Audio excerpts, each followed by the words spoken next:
Bonjour à tous. Aujourd'hui, la puissance de la résurrection. Dès à présent, être trouvé en lui, non avec ma justice, celle qui vient de la loi, mais avec celle qui s'obtient de la foi en Jésus-Christ, la justice qui vient de Dieu par la foi. Ainsi, je connaîtrai Christ et la puissance de sa résurrection et la communion de ses souffrances, en devenant conforme à lui dans sa mort. Philippiens 3, versets 9 et 10. Le 21e chapitre de Matthieu, racontant le voyage du Christ à Jérusalem, au moment de son entrée triomphale, est un chapitre puissant, un chapitre que nous devons étudier et comprendre. Nous devons tirer un avertissement du prétentieux figuier qui ne portait pas de fruits. Il représente ceux qui professent servir Dieu, dont les noms sont inscrits sur les registres d'Église, mais qui ne portent dans leur vie aucun fruit pour la gloire de Dieu.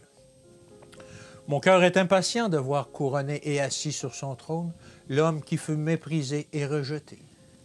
Par l'intermédiaire du Saint-Esprit, Dieu œuvre un changement moral dans la vie des siens, les transformant à la ressemblance du Christ. Puis, lorsque le son de la dernière trompette retentira aux oreilles des morts qui dorment en Christ, ils ressusciteront à une nouvelle vie, couverts des vêtements du salut. Ils franchissent les portes de la cité de Dieu, accueillis dans le bonheur et la joie du Seigneur.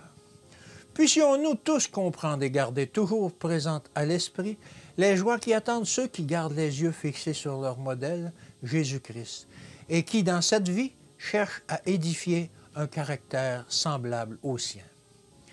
La parole de Dieu contient notre police d'assurance sur la vie.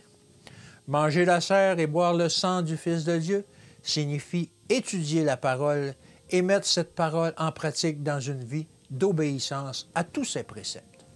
Ceux qui participent ainsi au Fils de Dieu deviennent participants de la nature divine. Avec Christ, ils respirent une atmosphère divine qui peut seule donner la vie à l'âme. Ils portent en leur vie une assurance des saints principes reçus de la parole. Leur vie est dirigée par la puissance du Saint-Esprit et ils ont un gage de l'immortalité qui sera la leur par la mort et la résurrection du Christ. Si leur corps terrestre pourrit, les principes de leur foi les soutiennent, car ils sont participants de la nature divine. Christ étant ressuscité des morts, ils se saisissent de la promesse de leur propre résurrection et la vie éternelle est leur récompense. Cette vérité est une vérité éternelle, car le Fils lui-même l'a enseigné. Il a promis de ressusciter les justes morts, car il a donné sa vie pour la vie du monde. Comme le Père qui est vivant m'a envoyé et que je vis par le Père, ainsi celui qui me mange vivra par moi. Jean 6, verset 57. Je suis le pain de vie, celui qui vient à moi n'aura jamais faim. Que l'Éternel vous bénisse et qu'il vous garde, et à demain.